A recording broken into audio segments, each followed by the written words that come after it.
Welcome to the Seeing Double podcast, hosted by gymowners.com. We're your hosts. I'm Amy Davis. And I'm Patty Davis. We're two identical twins with completely different lives. We'll be sharing double the perspective of any topic we dive into. All right, guys, let's jump in.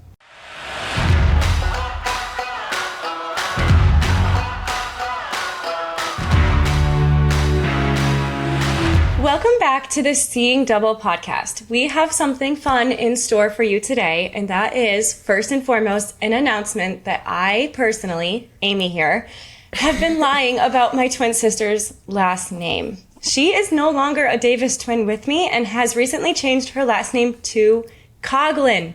When you say it like that. I just wanted to share that first and foremost because I have made Patty agree to, on this show specifically, or even outside of here a little bit, hold on to the last name Davis for just a little longer with me until I change my last name to Parsons, and we'll fully address no longer being the Davis twins then. But yes, again, just to kick us off on the right note, this is Amy here, and I technically am the only Davis twin, and we have been lying about Patty's last name. That is technically, officially Coughlin. Like, it's real, right, Patty? It's on your driver's license. It's on everything, right? Everything except this podcast, Amy. So, as I look at the screen now and see Patty Davis in the bottom left-hand corner, we're going to kick off an episode on love, relationships, marriage, literally marriage and settling down. And it's going to be fun. So let's do this. Yes. First and foremost, I want to talk about my maid of honor speech at your wedding. I think I did a pretty good job at pulling together a speech. It's really hard, actually, to put into words how much you mean to me and how much you getting married means to me. So when I put together this maid of honor speech, I was a wreck. I remember going on walks and trying to think through, like, what do I want to say here? And crying on walks in my own neighborhood as I'm trying to put together this speech. I cried thinking about that. I know. Yeah. Let alone when I actually went to give the speech, I was shaking. I was nervous. I was so emotional. But I still overall think I did a pretty decent job at pulling together a speech. Yes. So one thing that I want to say from this speech specifically as we kick off this episode is that Matt and I have officially agreed to share the title of Patty's best friend. Best friend. Huge. I owned the title by myself for, I would say, 22, 23, maybe 24 years. And recently, in the past couple years, I've seen Matt's name thrown around as best friend. I've seen it on social media almost far too often in stories and posts. And no, he is not. We are co-best friends. We are co-best friends, and we are able to share the title of Patty's best friend together. So that was the one thing that I was proud of declaring in my maid of honor speech. And since it had a little humor to it, I didn't even cry in that part. It was a little bit funny for me to say that. You did honestly so well. I loved it. Thank you. So where we went then, after I declared that we were co-best friends, I thought it was really important to call out here as well, not just in the maid of honor speech, that I truthfully feel like both of us have been able to develop such strong relationships with Matt and with AJ because of the relationship that we started together. We technically, I would like to say we were in a relationship for 20 years. Disgusting. Okay, literally, like we were connected. I do at not the have hip. feelings. Okay, thank you for declaring that. But we literally learned things like affection, and we learned about caring for other people like almost more than you care about yourself from being twins.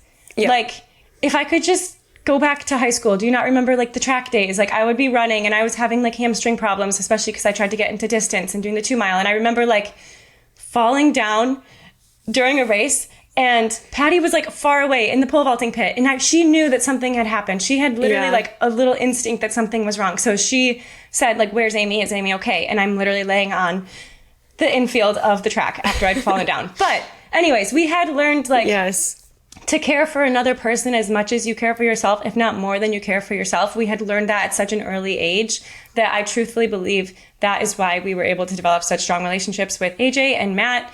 And you have to agree, right? Yes. And I will say I will never have telepathy with Matt. So we do have that going for us. True. Just because the DNA isn't the same. I guess that's where the telepathy comes from, is because we share DNA. Am I wrong? I agree. I think that's how that works. But honestly, so blessed and so lucky to be married to him. I wish everybody could meet him out there. And I think a good way, I want to give you an introduction to him based on how I met him. And unfortunately, he's not here today, obviously. So I am going to have to tell this story, even though sometimes he says this doesn't happen, but I know that this story happened. So, Amy, when did you move to Florida? 2018? Yeah, right after college, so 2018, yeah. Okay, so Amy moved to Florida in 2018. In the fall, I was devastated. I was so sad. I was all by myself. And Matt also lived in the same city. We both lived in East Lansing. We had never been introduced to each other. I knew who he was just because he was playing football, but never met him. So there's this thing called a walk of shame. Sorry, Please, Mom. we need to know what a walk of shame is. Tell us more. Friends, a walk of shame is when someone is dressed very nice in the morning God. because they are walking home from someone else's house because From the night prior. they probably spent the night at this other person's house. Definitely, not probably. To set the stage, I am walking my dog, not on a walk of shame, on a Sunday morning in East Lansing, very single, very lonely. Oh my And- gosh, don't be dramatic. I see Matt walking towards me dressed nice. Like, I was in pajamas. I had never met Matt, and I'm literally in pajamas walking my dog, and he is dressed in khakis, like a nice going out shirt. And in my head, I'm like, that's a walk of shame if I ever saw one. Like, you know. And we're walking towards each other, and we're about to cross paths, and I'd never talked to him before. I don't know who I thought I was. I decided to say out loud, like, walk of shame, or like, I don't know what tone I said it in. I'm like, walk of shame? And he like knew that I was asking if that was a walk of shame. Yeah, walk of shame, question mark. He's like, no, I'm walking to church. And he gave me this like dirty little look. I'm like, oh my God, never talking to this man again. Like, there goes that. I actually didn't even say anything. Like, I think I laughed out of... You just give it a little nod and walk away. I think I laughed out of sheer embarrassment, but like, he was actually walking to church. He was not on a walk of shame. So Have you ever confirmed if that's accurate? Okay, it had to be accurate. I'm sorry. I don't confirmed because I think he was walking from his buddy's house, a male, to church. And so I'm like, where else could he be going? Like, he's not lying. He's not going to bagels. He's not going to coffee. So... Okay, never mind. Keep going. It just... Me being me, we didn't talk for a while. And then when we finally started talking, I never brought that story up. I was hoping he actually thought that was you that said that. As I live in Florida, 1,500 miles away. Yeah. I know, but not everybody knows that, Amy. So everything worked out. We started talking. We dated. We are now married. We're settled down, Amy. Thank goodness. Yeah, to be honest, I'm so glad that we are both settled down. I feel like I know. Since college days, we've just aged so rapidly. Like, that sounds pathetic, but like to just have a house with AJ and to have like a steady relationship and to have our little puppy running around all over the place is just like such a blessing to no longer be dating or be alone or like anything along those lines. Just to feel like I'm supported and like I'm happy in the position that I'm in is just like such a great feeling. So I definitely agree. And I know that you agree even further than that. So I want to talk about some advice that we've received about marriage, literally about marriage. I remember, I'll kick us off with the worst advice I ever received about marriage. And that was maybe right after AJ and I got engaged. We went golfing with my dad in Florida, and we sat down to have a drink with someone after we played, which, by the way, I probably played horribly, but that's a different story. Most likely. So I'm like happy to sit down and have a cocktail. And then my dad's telling these people like, oh, they just got engaged. They're planning a wedding. And next thing you know, they're like, let me share my piece of advice for you unsolicited on marriage. Advice. This is unsolicited for sure. It was not asked for. I think we were tired. We just wanted to sip on our cocktail and like wait for a burger for AJ or something. So this couple says to us, my advice for marriage is that you should sleep in different rooms. He said, like, starting now, after you've got engaged, sleep in different rooms. It declares that both people get their own sleep. And he says that it's, like, best for both people to be set up for success in sleeping in their own way. And I personally think that's the worst advice I've ever heard. Like, we've lived in this house together for over 3 years. We've lived in this house. And we've never slept in a different bedroom. Like, I just can't fall asleep if he's not in his spot on the bed. Yeah. You know, like, I'm sorry if that's crazy, but he goes in his spot, I go in my spot, and Coda's in her spot, and then we fall asleep. Like, that's how you peacefully fall asleep. But yes. I guess as I'm saying this, I'm thinking about your sleeping arrangements are not that easy, are they? I am the worst at sleeping. I will say that. Amy, do you want me to say how I sleep, honestly? Yes, I need to hear how you sleep. Everyone needs to hear how you sleep in your bed. So first of all, you should know that 90% of nights I sleep like a normal human being. I really do. 90? No. Okay, 85. 50-50. 50-50 for sure. No, Amy, you... Okay, 60-40, I sleep like a normal human. Those 40% of nights when I can't sleep, I do sleep upside down. So I put my head at the bottom of the bed and Matt keeps his head at the top of the bed. And sometimes he doesn't even know I'm doing this because he's already fallen asleep. Love that man. But I just sometimes can't sleep when people are moving. And he actually doesn't move. Like, compared to people that I've slept with, like, not in a bad way. Like, Amy, I can't sleep with you. Oh, really? Yeah, I guess I do toss and turn a little. He doesn't toss and turn, but I just have problems falling asleep. So I do. I put my pillow at the bottom edge of the bed. And I'm sure if anybody were to walk in, they'd be like... That's just the weirdest thing. You don't know how abnormal that is. I don't actually think that's so abnormal. It all started... How does your comforter work out? If your comforter is usually shifted to the bottom of the bed where there's overhang at the back of the bed, how do you lay down there with your head down there? I do get stuck with a lot of comforter, I will say. Because you're at the bottom of the bed. Because I am in the comforter at the bottom of the bed, and sometimes my feet get cold because your feet are sticking out the front of the bed.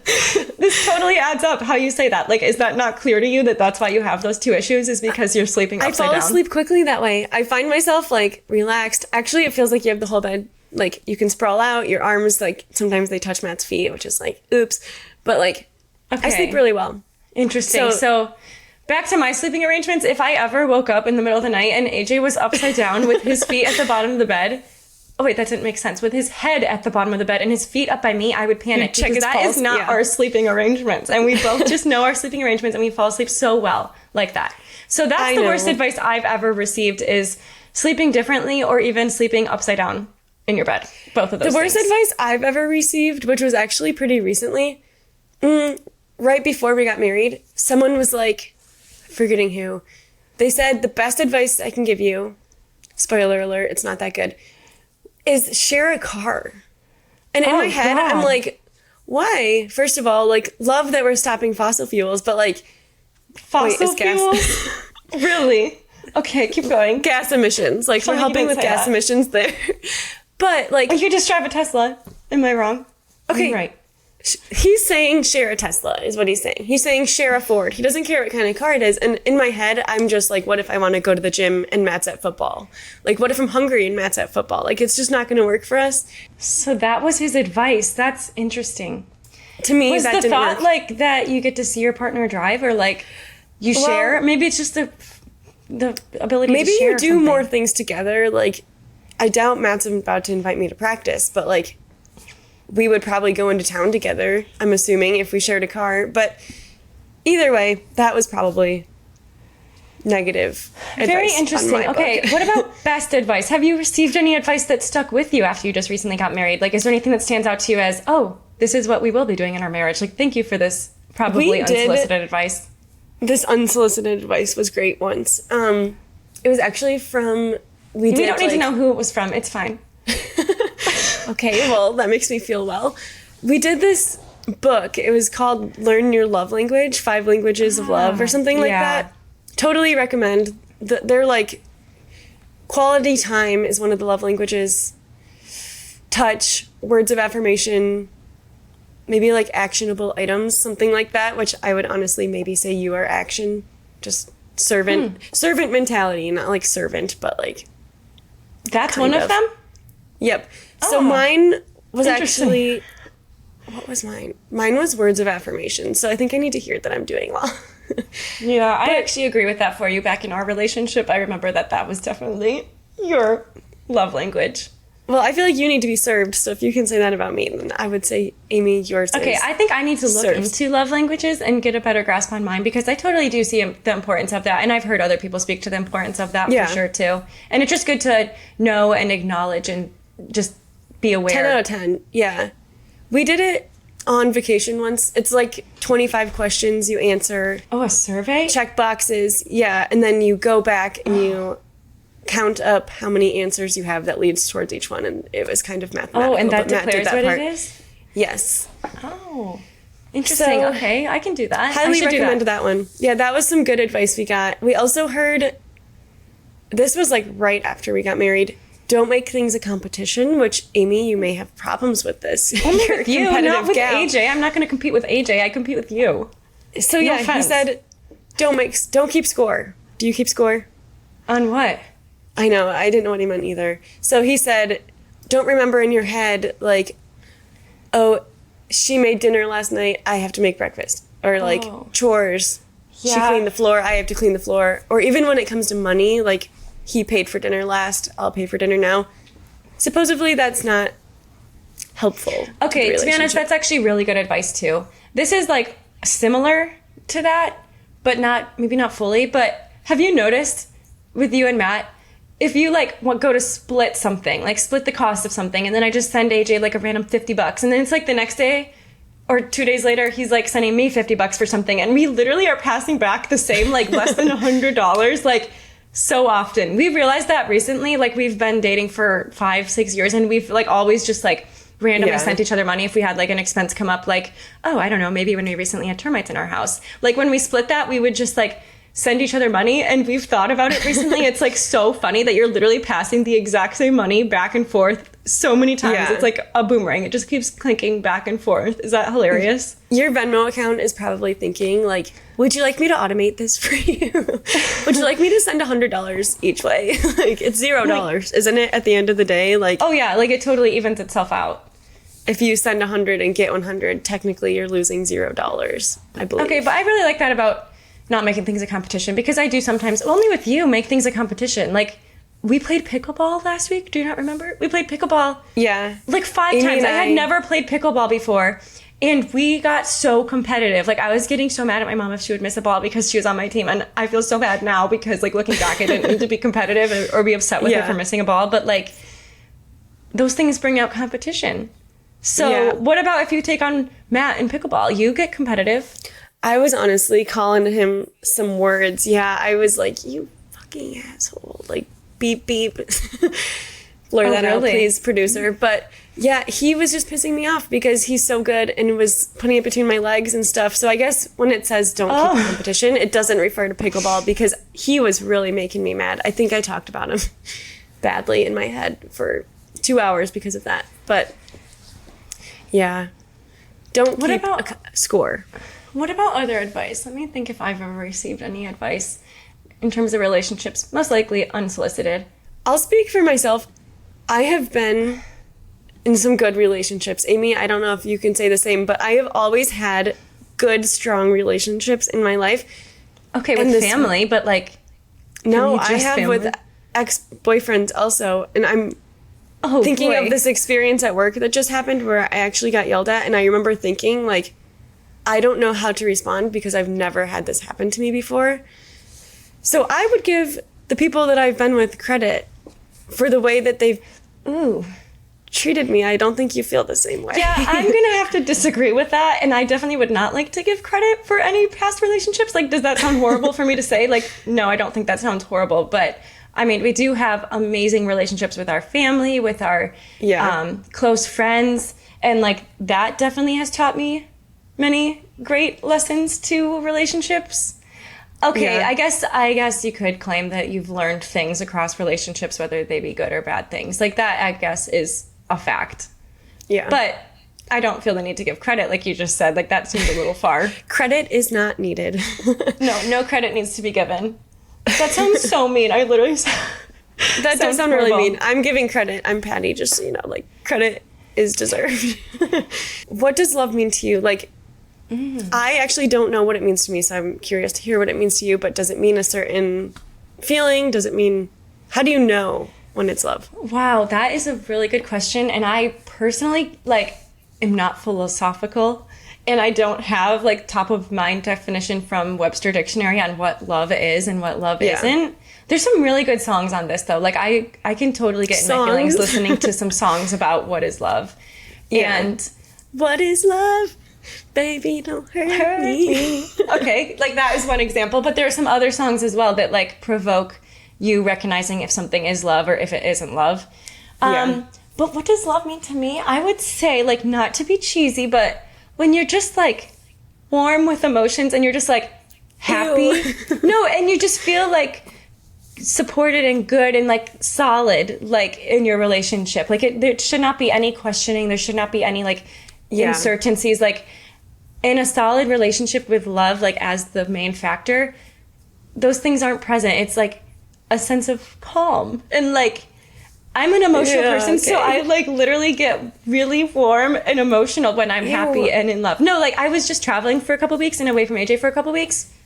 And then here I am working yesterday and I see AJ's truck pull into the driveway and I'm like on a meeting. She runs up to the door. I know. I'm like, wait, gotta go to the bathroom, be right back. I gotta go see AJ because I haven't seen him in 2 weeks. Like, that's love. And then my eyes just get a little teary-eyed. Like that to me is love when you're just like feeling that overwhelming sense of happiness. And it's not only with people. Like, yes, I love AJ. Yes, I love you and my parents. But like, it's also with, I don't know, what else? It's with like things that you do. Like when you love your work, it's a little different. It's not like you're like feeling warm and bubbly while you're on meetings, but like you feel a sense of purpose. Can I just and you feel affection.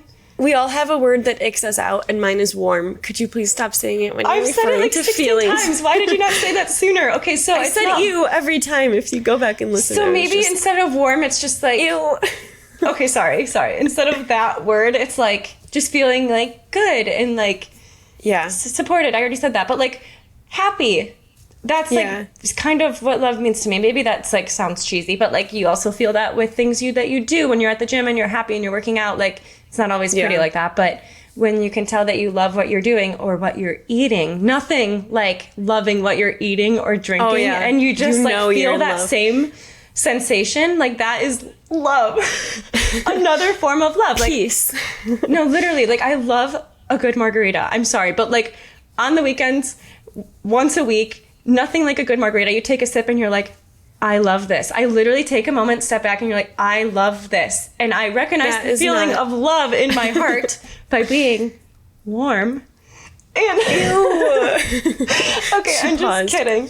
I know, I'm just kidding. But like it's translated not only with people and like your direct relationship that you're in, but like overall happiness and like comfort, and that is to me what love. But the thing is, like, you also take on hard days together. It's not like it's always beautiful and sensational like that. Warm but, like, and fuzzy. Ew. Literally. But like also you take on hard days together, and you like those hard days are a little easier when you're taking it on with the person you love. And then the best days are even brighter because you're taking it on with the person you love, and you just have that affection and caring in your heart. Do you agree, or do you have a different feeling of love if you don't like the words I've been using? Oh, I will not use the W word. You're so weird. What? That's not even a bad word. It's literally warm outside right now. Okay, that's fine. But when you're speaking about your heart, I'm like, your heart isn't warm, really. Yes, it's body temperature. No. Okay. Mine would be like, one time, this is so dumb, during a tornado warning at East Lansing, Matt was at football practice. I was home alone, and I had to go in the basement. Oh my gosh. And I sat next to this girl who was obsessed with astronomy. Like, obsessed. So she's asking... Where's this going? I know, this is off topic, but astronomy, or do you mean like storms? No, not storms. I know what astronomy is. Like Virgos. Like, what is that? Like Virgos and Scorpios and... Okay, so she like that those. Stuff. Okay. So I sat next to her for 2 hours. I didn't even know I was a Virgo before this meeting with her. We found out Matt's a Virgo. She asked me, what time was he born? What time were you born? I'm sitting there like giving personal information to this girl I had never met. I hope she doesn't listen to this because it was not the best experience. But she ended up saying, you are meant to be. That's what she said to me. And which is funny. I don't know if I believe astronomy. I don't even think astronomy is the moon and stars. So I don't think this is the right word for this. But I don't believe in Virgos. But she said to me, like, when you met him, did you know he was the one? And I said, yes. Yeah. So I did not realize that's a good point. I knew AJ was the one. You just know. He's not a Virgo, though. Good point. Well, yeah, I didn't even know I was a Virgo. I don't even know what that means. I don't think he's a Virgo because I didn't know I was a Virgo until now. But his birthday's in November. But maybe we were aligned from our astronomy. I mean, she was asking serious questions. Astrology. Yes. No, not stars. We'll have to look this up. Oh God, why did you bring this up? Okay, so that's when you knew it was love from There that? are people that are very into this, and I knew it before, but then when she said it, I'm like, that is correct. Okay, when well, you what I meet thought someone and you know, that's when he's the one. Okay, well, what I was going to say is that when you said you were downstairs in a basement during a tornado warning, I thought you were going to say that you felt like the affection and care for Matt that was not in the safe space that you were in. I was worried about him. Yeah, I thought that was what you were going to say was like when you knew, like you felt love. But it reminded me of last summer when I was home in Michigan in July for a trip. We were watching the news, and do you not remember there was a tornado? I'm sorry, not a tornado. You kicked me off on the wrong note. It was a hurricane. Astronomy. It was a hurricane that was approaching where I live down here in South Florida, and AJ was home. And the thing is, it was kind of late at night. For me, late at night, it's like 9:30. Like, I think it was about 9:30. That's very late. We were watching the news. AJ had already fallen asleep because that's late at night for us.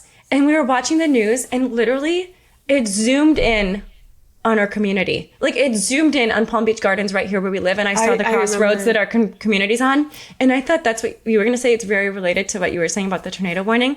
They literally zoomed in there, and I remember, do you not remember, I was pathetic. My heart was feeling warm. I dropped on my knees on the living room floor, and I'm like, oh my gosh, this is going like right to our house. AJ and Coda are asleep in bed. If sirens go off, they're not going to hear it because they're heavy sleepers. Like, that to me was love. No, I was in Michigan. Oh, do you I not forgot. remember the point of the story? I was in Michigan watching the news. Set off the alarm. I can't do that. I don't know how to do that. So anyways, that was another time where I realized, like, you just recognize how much you care for someone, and that's love. When they're facing danger. Sure, not only when they're facing danger, also when they're happy, like when they're rejoicing about something, that's when you can recognize how much you care for someone. Or when they're literally just living, just like eating. And it's like, You're staring. I care so much about you. Like, that's love. It's just like, stares you directly in the face, and it's like, hey, I love you. Like, it's just that clear to you, you know? There should always be that clarity. It shouldn't be like a questionable thing. If it's questionable, then like, I don't think it's love. Like, I've thrown around the word love in the past, and it wasn't love. Like, if looking back, like, that sounds bad, but like, it happens. Sometimes you think it's love, but like, if you're still questioning it, to me, that's like red flag. Not love. Yeah. I love love. I do. I also love love. You and I are That should both be such the title. sappy people. I love love. Let's do that. We love love. That's great. We love love. We do. And like, we are both just so sappy. Like, we don't watch many movies, which we've claimed before, but like, when we watch a movie and there's love, I love it. I'm like, in. Every time AJ's like, hey, I found a show for us to watch, or hey, I found a movie for us to watch. I'm like, is there love? Like, is there love? Is it romantic? Yes. Oh, and the books that we read about love. Colleen Hoover is an amazing author. I just need to throw that out there. I love her books. Love. I love love. No, literally. Okay, any other advice that you've learned? What about in the first, has it been exactly a month since you've been married? It has. It was a month yesterday. Anything notable to 2 days share ago. over the month, or not quite? Honestly, no. Everywhere we you on go, the spot. people are very nice to us. Like, True. we've had multiple just like free desserts, I would say, which is nice. Obviously not advice, but we've had a great The best time. part of your marriage in the past month is that you get free dessert from people because you tell them you just got married. No, people have been so nice to us. For example, we were trying to set up our new credit card, and I forgot to add Matt to it. So it came in the mail as Patty Coughlin, and so I called American Express, and I said, hey, we just got married, and this was supposed to be our joint credit card. Instead of going through the whole $200 fees, they literally added Matt to my credit card because they knew we were just married. Okay, that is so kind of them. Is that what you're saying? You were so Yes. impressed by their generosity? Oh, that means nothing to them. What? They No, can so people would easily pay add someone. $275 to do that, and instead they just did it for us because we just got married. They were feeling kind. They were How feeling kind. warm. I just want to tell you, I've been mistaken. Of course, I always get mistaken as Patty pretty frequently, like especially when I'm home in Traverse City because I don't visit home very often. So when people see me in the neighborhood or something, they're quick to say like, hey, Patty. I'm like, that's not quite my name, but that's okay. But sometimes I just respond. Sometimes I'm like, hey, have a great day. And it's like short and sweet, and I'm fine to be Patty in that role. Right. But in the past couple of weeks in my trip home, when people mistake me as Patty and they say, how's your marriage been? Or how was your wedding? I'm like, can't fake this one. I can't do it. I can't fake this and be What would Patty she say? here. But it happened multiple times last week, and I have to pass off. I like lift my sunglasses. I'm like, hey, Amy here. How are you today? Well, relay your message to Patty. Okay, we've kind of gone off topic here.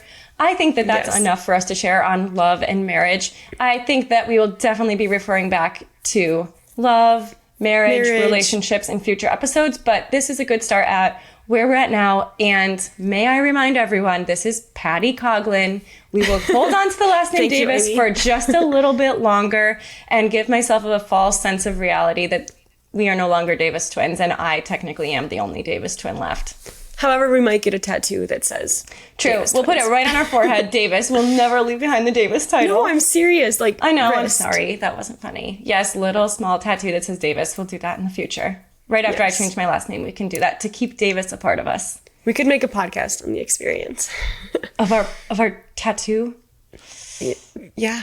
Yeah, interesting. Okay, we'll see how we do there. First tattoo ever. Small little Davis somewhere else on our body. Okay, well, that was another episode on the Seeing Double podcast. We can't wait to see you soon. Bye. See ya.